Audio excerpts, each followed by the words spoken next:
Bismillahirrahmanirrahim. Assalamualaikum warahmatullahi wabarakatuh. Semoga kita selalu dalam lindungan Allah Subhanahu wa Ta'ala dan semoga Allah memberkahi setiap langkah kita. Selamat datang di Sejarawan Channel. Majapahit dikenal sebagai kerajaan besar yang menaklukkan banyak wilayah di Nusantara. Dari Sumatera, Kalimantan, Sulawesi, hingga Maluku, semua tunduk pada kekuasaannya. Namun, ada satu kerajaan di Pulau Jawa yang tidak pernah ditaklukkan oleh Majapahit, yakni Kerajaan Sunda. Apakah kamu tahu mengapa? Apakah Majapahit takut? Atau ada alasan lain yang tersembunyi dalam sejarah? Mari kita telusuri fakta-fakta sejarahnya. Kerajaan Sunda adalah salah satu kerajaan besar di Nusantara yang memiliki peradaban maju dan kejayaan yang panjang. Wilayahnya yang luas, ekonominya yang kuat, serta budayanya yang kaya, menjadikannya salah satu kerajaan yang paling dihormati dan sulit ditaklukkan. Tidak seperti kerajaan lain yang sering bergantung pada kerajaan besar seperti Sriwijaya atau Majapahit. Kerajaan Sunda mampu berdiri sendiri dengan stabilitas yang luar biasa. Keberadaan kerajaan Sunda sangat erat dengan sejarah panjang tanah Pasundan yang telah dihuni oleh peradaban tinggi sejak masa kerajaan Tarumanagara. Setelah runtuhnya Tarumanagara pada abad ke-7, muncullah dua kerajaan besar, yaitu Kerajaan Sunda di barat dan Kerajaan Galuh di timur. Kedua kerajaan ini kemudian bersatu di bawah pemerintahan Raja Sanjaya pada abad ke-8, membentuk kekuatan yang lebih besar dan solid. Dari sinilah Kerajaan Sunda berkembang menjadi salah satu kerajaan paling kuat di Pulau Jawa, dengan pusat pemerintahan di Pakuan Pajajaran. Salah satu keunggulan utama Kerajaan Sunda adalah wilayahnya yang luas dan sulit dijangkau oleh musuh. Kerajaan ini menguasai hampir seluruh bagian barat Pulau Jawa, termasuk daerah yang kini dikenal sebagai Jawa Barat, Banten, dan sebagian Jawa Tengah bagian barat. Berbeda dengan Majapahit yang berkembang di daerah rendah dan terbuka, Kerajaan Sunda berada di daerah pegunungan, hutan lebat, dan perbukitan. Kota-kota penting seperti Pakuan Pajajaran, Kawali, dan Banten Girang terletak di lokasi strategis yang sulit ditembus. Hal ini membuat Kerajaan Sunda sangat sulit untuk ditaklukkan oleh pasukan luar. Di sisi lain, daerah pesisirnya memiliki pelabuhan-pelabuhan penting seperti Sunda Kelapa, Banten, dan Cimanuk yang menjadi pusat perdagangan internasional. Dengan kombinasi pertahanan alami di daratan dan pelabuhan yang ramai di pesisir, Kerajaan Sunda memiliki keseimbangan antara kekuatan militer dan ekonomi yang sangat menguntungkan. Keberhasilan ekonomi adalah salah satu pilar utama kejayaan Kerajaan Sunda. Berbeda dengan kerajaan lain yang harus tunduk pada Majapahit untuk mendapatkan akses perdagangan. Sunda sudah memiliki jalur perdagangan internasional sendiri. Sumber daya alam yang melimpah di tanah Pasundan membuat kerajaan ini tidak perlu bergantung pada kerajaan lain. Beberapa komoditas utama yang dihasilkan dan diperdagangkan adalah: pertama, beras. Sunda dikenal sebagai daerah subur dengan sistem pertanian yang maju. Lumbung padi kerajaan ini mampu memenuhi kebutuhan pangan rakyatnya dan bahkan mengekspor beras ke kerajaan lain. Kedua, kayu dan hasil hutan. Tanah Pasundan kaya akan kayu berkualitas tinggi seperti kayu cendana dan jati yang sangat diminati di pasar perdagangan Asia. Keempat, rempah-rempah dan obat-obatan herbal. Hasil bumi seperti lada, jahe, dan tanaman obat menjadi komoditas dagang bernilai tinggi. Keenam, emas dan perhiasan. Daerah Sunda dikenal memiliki tambang emas yang membuatnya menjadi salah satu kerajaan dengan kekayaan emas yang melimpah. Pelabuhan-pelabuhan utama seperti Sunda Kelapa menjadi pusat perdagangan yang ramai, di mana para pedagang dari Tiongkok, India, Arab, dan wilayah lain di Nusantara datang untuk berdagang. Dalam catatan Tome Pierce, seorang penjelajah Portugis pada abad ke-16, disebutkan bahwa kerajaan Sunda adalah salah satu kerajaan terkaya di Nusantara, bahkan lebih makmur dibandingkan Majapahit yang saat itu sudah mulai mengalami kemunduran. Kemandirian ekonomi ini membuat Sunda tidak mudah dipengaruhi atau ditekan oleh kerajaan lain. Sunda tidak perlu tunduk kepada siapapun untuk tetap makmur. Salah satu faktor utama yang membuat kerajaan Sunda tetap kuat dan tidak mudah runtuh adalah kepemimpinan yang stabil dan berwibawa. Sistem pemerintahan Sunda berbeda dengan kerajaan lain yang sering mengalami perebutan kekuasaan. Kerajaan ini dipimpin oleh raja yang memiliki otoritas penuh, tetapi tetap mendapat dukungan dari para bangsawan, penasihat kerajaan, dan rakyatnya. Beberapa raja besar yang pernah memimpin kerajaan Sunda dan membawa kejayaan antara lain adalah Prabu Maharaja Tarusbawa 669 sampai 723 Masehi, pendiri resmi kerajaan Sunda setelah runtuhnya Tarumanagara.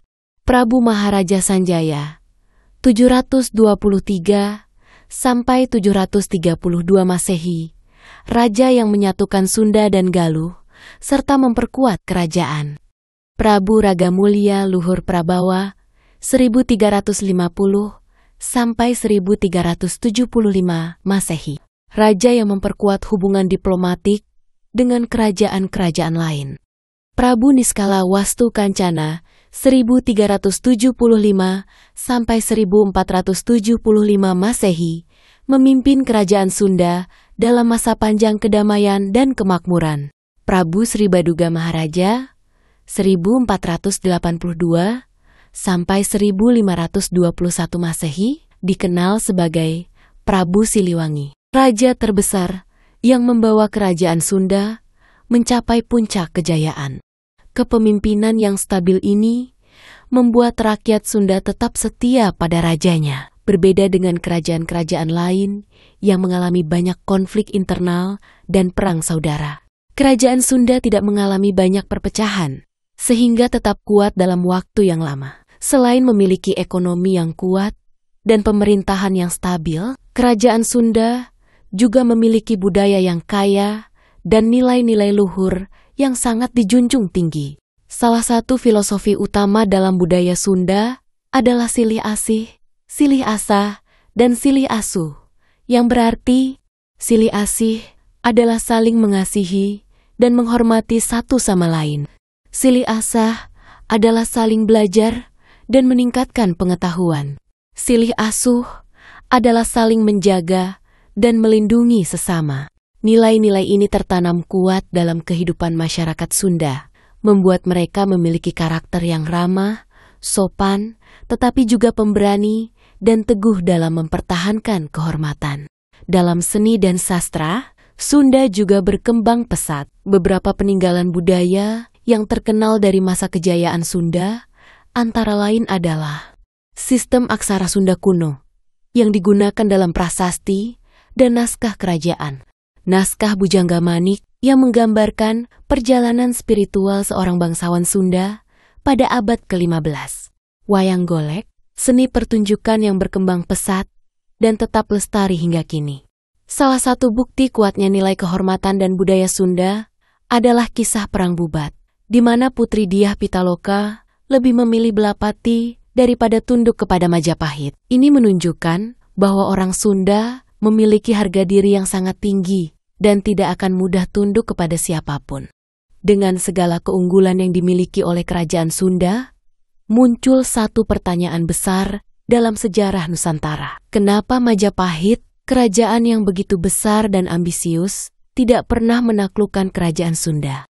Majapahit dikenal sebagai kerajaan yang berambisi, menyatukan seluruh Nusantara di bawah kekuasaannya. Gajah Mada, Mahapati paling terkenal dari Majapahit, bahkan mengikrarkan Sumpah Palapa, sebuah janji untuk tidak menikmati kesenangan sebelum menundukkan semua kerajaan di Nusantara. Namun, ada satu kerajaan yang tetap berdiri kokoh tanpa pernah tunduk pada Majapahit, yaitu Kerajaan Sunda. Alasan dibalik hal ini bukan sekadar faktor geografis atau militer, tetapi juga politik, ekonomi, budaya, dan sejarah panjang yang melibatkan hubungan kedua kerajaan ini. Salah satu alasan utama mengapa Majapahit tidak pernah menyerang kerajaan Sunda adalah karena karakter geografis tanah Pasundan yang sulit ditembus. Berbeda dengan kerajaan lain yang terletak di daerah dataran rendah, kerajaan Sunda memiliki banyak wilayah berbukit, hutan lebat, dan pegunungan yang menjadi benteng alami. Kota-kota penting seperti Pakuan Pajajaran, Kawali, dan Galuh terletak di lokasi strategis yang membuatnya mudah dipertahankan, tetapi sulit untuk diserang. Selain itu, rakyat Sunda sudah terbiasa dengan kehidupan di daerah berbukit dan pegunungan, sehingga mereka memiliki keunggulan dalam pertempuran gerilya. Majapahit yang lebih terbiasa dengan pertempuran di dataran rendah dan pesisir akan menghadapi kesulitan besar jika memutuskan untuk menyerang Sunda. Ditambah lagi, kerajaan Sunda memiliki hutan-hutan lebat yang berfungsi sebagai benteng alami. Pasukan Majapahit yang tidak terbiasa dengan medan seperti ini bisa dengan mudah tersesat, kehabisan logistik, atau bahkan jatuh ke dalam perangkap pasukan Sunda yang lebih mengenal wilayahnya. Dengan kondisi ini, Majapahit sadar bahwa menyerang Sunda bukanlah keputusan yang bijak. Kerajaan Sunda bukan kerajaan yang lemah dalam hal militer. Sejak awal berdirinya, kerajaan ini selalu memiliki pasukan yang kuat, disiplin, dan berpengalaman dalam peperangan. Beberapa faktor yang membuat militer Sunda begitu tangguh adalah strategi pertahanan berbasis wilayah pegunungan yang membuat mereka unggul dalam perang gerilya. Pasukan berkuda yang cepat dan lincah, cocok untuk melakukan serangan mendadak. Sistem komando yang kuat, di mana raja dan panglima memiliki hubungan erat dengan pasukannya, membuat mereka lebih disiplin dan loyal. Selain itu, masyarakat Sunda memiliki jiwa patriotisme yang tinggi. Mereka tidak akan pernah menyerah kepada musuh, seperti yang terlihat dalam peristiwa Perang Bubat. Majapahit menyadari bahwa jika mereka menyerang Sunda, mereka akan menghadapi perlawanan sengit yang bisa menghabiskan banyak sumber daya dan tenaga. Salah satu faktor terbesar yang membuat Majapahit tidak menyerang Sunda adalah faktor ekonomi dan perdagangan. Pelabuhan Sunda Kelapa, Banten, dan Cimanuk adalah jalur perdagangan penting yang menghubungkan Nusantara dengan dunia luar, termasuk India, Tiongkok, dan Timur Tengah. Majapahit sendiri sangat bergantung pada perdagangan dengan kerajaan Sunda. Jika Majapahit menyerang Sunda, maka perdagangan mereka akan terganggu. Menyerang Sunda berarti kehilangan mitra dagang utama yang pada akhirnya akan merugikan ekonomi Majapahit sendiri. Sebelum insiden Perang Bubat, hubungan antara Majapahit dan Sunda cenderung damai dan saling menghormati. Kedua kerajaan memiliki batas wilayah yang jelas dan tidak saling mengganggu satu sama lain. Beberapa faktor yang menunjukkan hubungan damai antara kedua kerajaan ini adalah tidak ada catatan perang besar antara Majapahit dan Sunda sebelum Perang Bubat. Kedua kerajaan memiliki kepentingan ekonomi yang saling menguntungkan, sehingga lebih memilih hubungan diplomatik daripada peperangan. Bahkan, ada upaya menjalin hubungan keluarga melalui pernikahan antara putri Sunda dan Raja Majapahit, meskipun akhirnya berakhir dengan Perang Bubat. Setelah tragedi Perang Bubat, hubungan antara Majapahit dan Sunda memburuk. Tetapi, Majapahit tidak berani melanjutkan perang karena sudah menyadari kekuatan Sunda yang sebenarnya. Setelah mencapai puncak kejayaan pada abad ke-14, Majapahit mulai mengalami berbagai masalah internal yang membuatnya sulit untuk fokus menaklukkan kerajaan Sunda. Beberapa masalah utama yang dihadapi oleh Majapahit antara lain perebutan kekuasaan dan perang saudara di dalam kerajaan. Kekuatan-kekuatan baru di Nusantara, seperti Kesultanan Malaka yang mulai menguasai jalur perdagangan. Munculnya kekuatan Islam yang mulai mengguncang dominasi Majapahit di Jawa dan sekitarnya. Dari semua faktor yang sudah kita bahas, kita bisa melihat bahwa Majapahit tidak pernah menyerang atau menaklukkan kerajaan Sunda bukan karena tidak mau, tetapi karena tidak mampu. Kerajaan Sunda memiliki kombinasi geografi yang sulit ditembus, militer yang kuat, ekonomi yang mandiri, dan hubungan perdagangan yang menguntungkan. Selain itu, Majapahit juga menghadapi berbagai masalah internal yang semakin memperlemah ambisinya untuk menaklukkan kerajaan ini. Maka, meskipun Majapahit menguasai banyak wilayah di Nusantara, kerajaan Sunda tetap berdiri kokoh sebagai kerajaan yang mandiri, tak terkalahkan, dan tetap menjaga harga dirinya sampai akhir masa kejayaannya.